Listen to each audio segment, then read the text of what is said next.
Hello, I'm Corny Syrup, or Cornisha Syrup, or Cornisha Obama, and today we have a question from a commenter on one of my videos. Lily uh, asks, "Where did you get your name from?" And that's like so unique and cool. Heart. Well, thank you, Lily.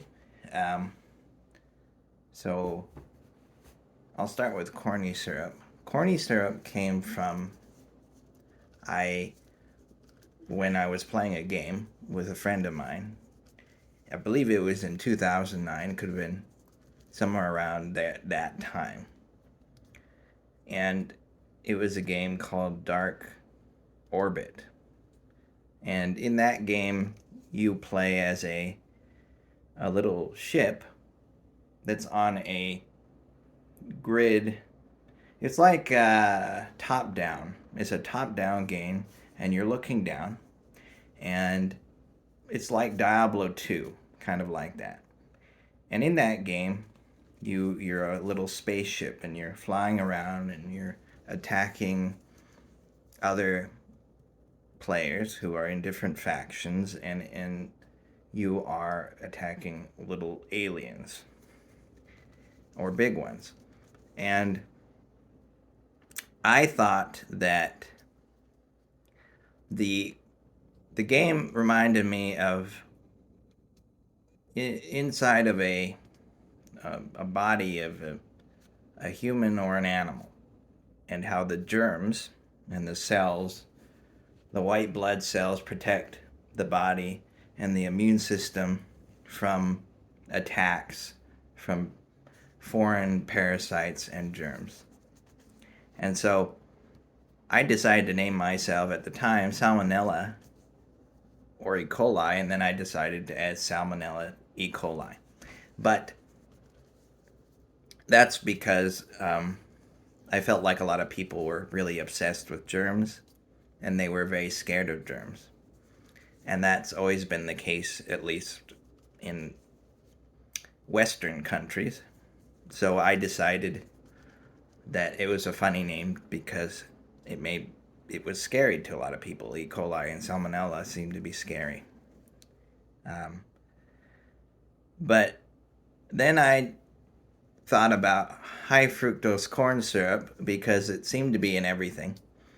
And I was noticing that a lot of people were talking about, and the magazines and the dietitians were talking about how evil and violent high fructose corn syrup was,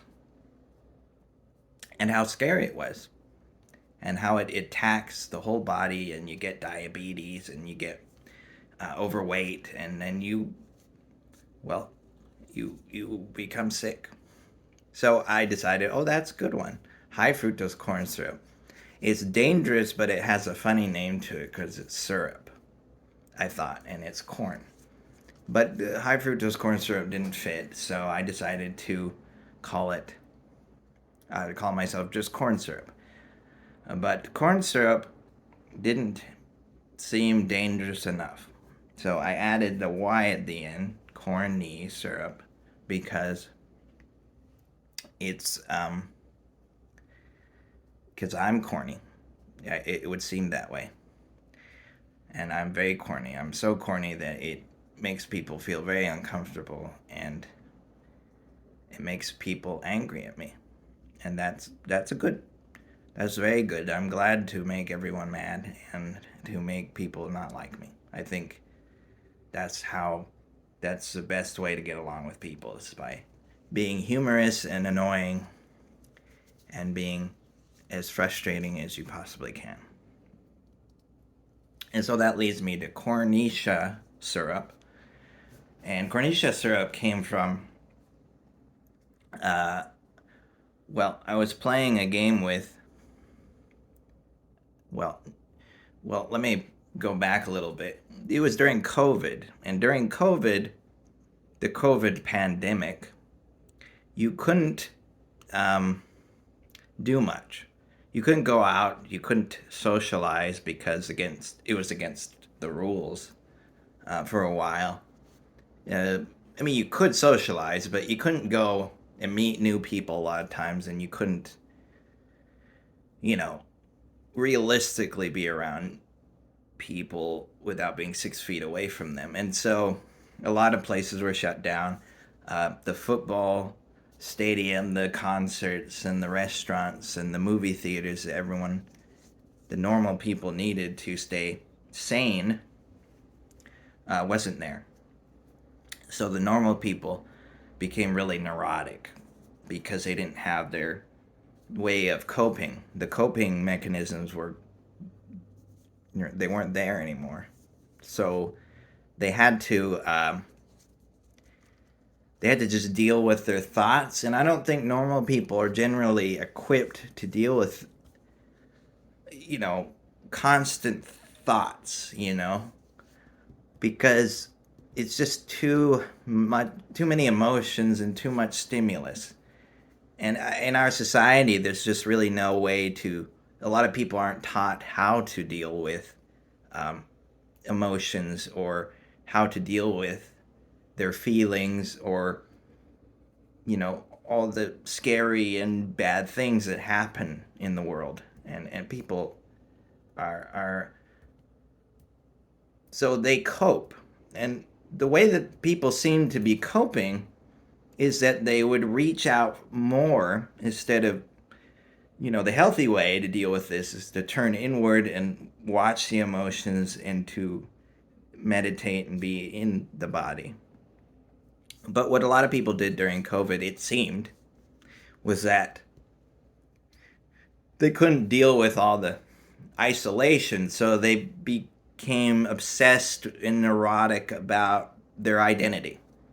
And they thought about the way they looked and the way that they're perceived. And then they, became, they started changing their gender, and they got new pronouns, and then they got, you know, the right political opinions, and then it just kept ramping up. It seemed that way. This is my assessment, and so it's not a good one, and it's a really bad one, and it's awful. So don't take my assessment very well. It's because I'm very stupid, but I think that this all boiled up, and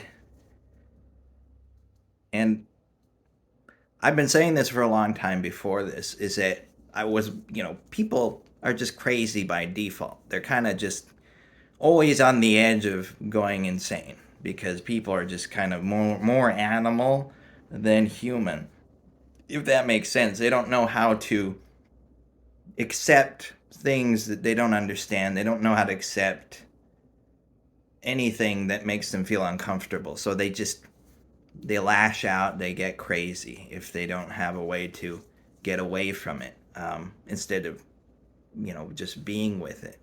And so, that's just how it is. But anyway, I'm getting off topic here.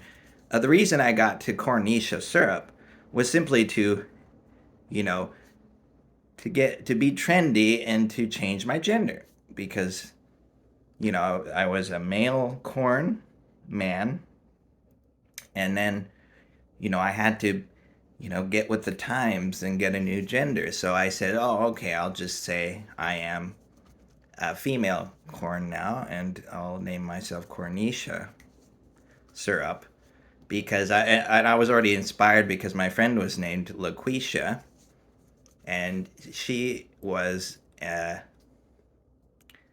that name is a funny name. It's a funny name. It sounds like a queef or a queer, and it's a really silly name, and so it added even more stupid, awful terribleness to corny, by putting the sha at the end, and it made me even more horrible and awful. And that's when I put you see the profile picture in as my YouTube icon. I just drew that on a whim. So you see the horn is a transgender horn, and then the outfit, or the cob, is a rainbow cob or a gay cob, and I have very gigantic boobs because as a woman you must have gigantic boobs or else you will not be allowed in society. So that's why I did that. And then we ended up with Cornisha Obama, which is also a name I use in some games for fun. And Cornisha Obama came about because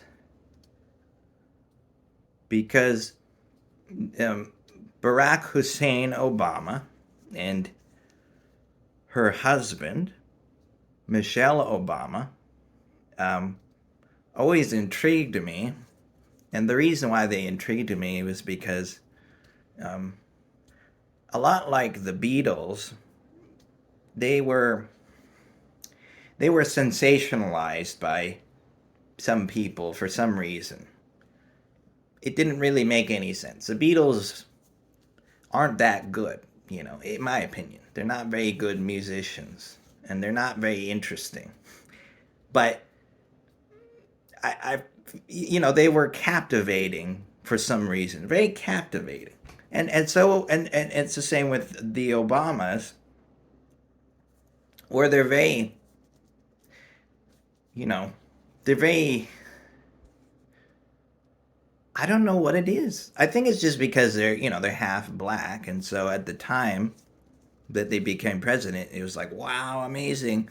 And then, Barack Hussein Obama just knows how to pretend to the voter base. The voter base doesn't care about the principles, they just care about the way you speak and the way you look. That's it.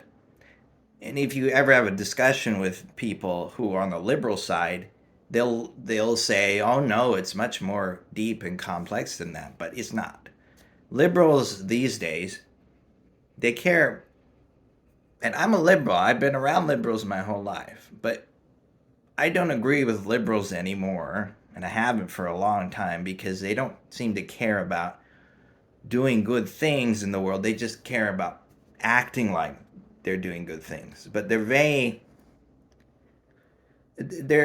blocked by a problem that they have where they have too much empathy for people.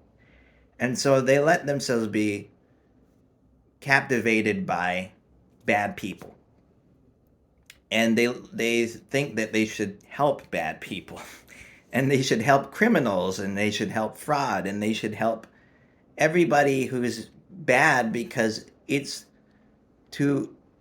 Robin Hood did that. Robin Hood took from the rich to give to the poor, but that doesn't work in reality. That just makes things a lot worse. And, all the things that they do, trying to make everyone rich, make everyone the same. Basically, communism doesn't work. And Obama they're really the pinnacle of this weird, hypocritical virtue signaling that a lot of liberals do these days, where they pretend to care about poor people. They pretend to care about illegal immigrants and criminals, but they say that they actually do things to help them. But, when you look at Barack Hussein Obama, and you look at the way she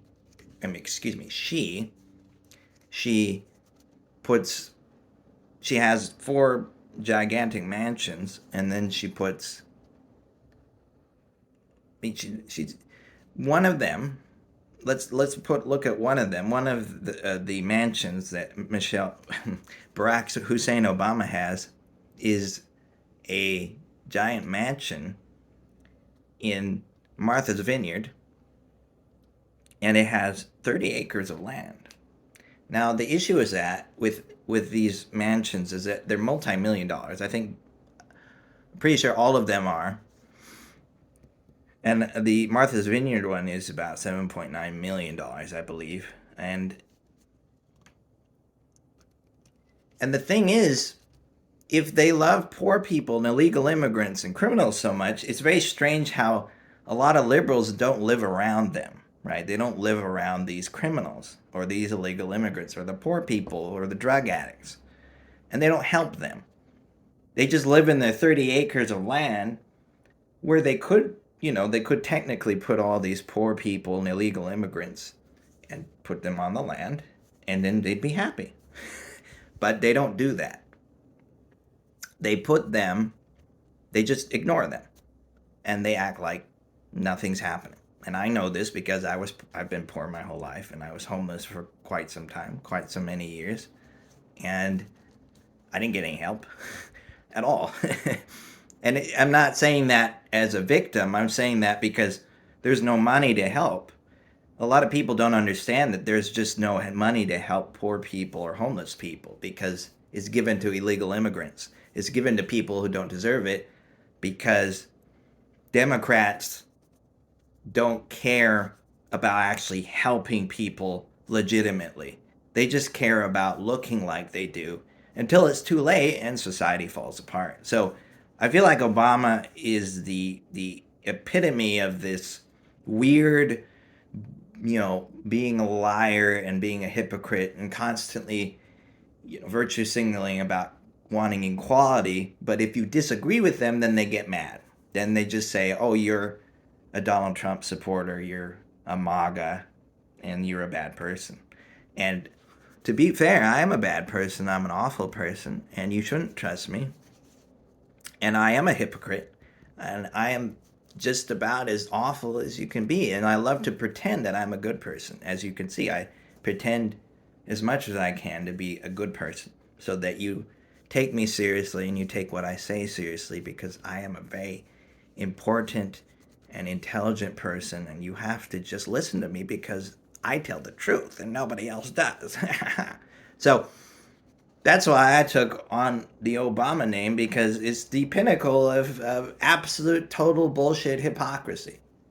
And really, I think that's what I am. Cornisha Obama is the pinnacle of stupid, silly, hypocritical nonsense. And that's what it is. I hope you like that. And if you have a question and if you don't like it, that's good too. I'm glad. And if you don't like it, please let me know. And if you have a question, let me know about it. And I'm happy to help if you want. So thank you and have a good day.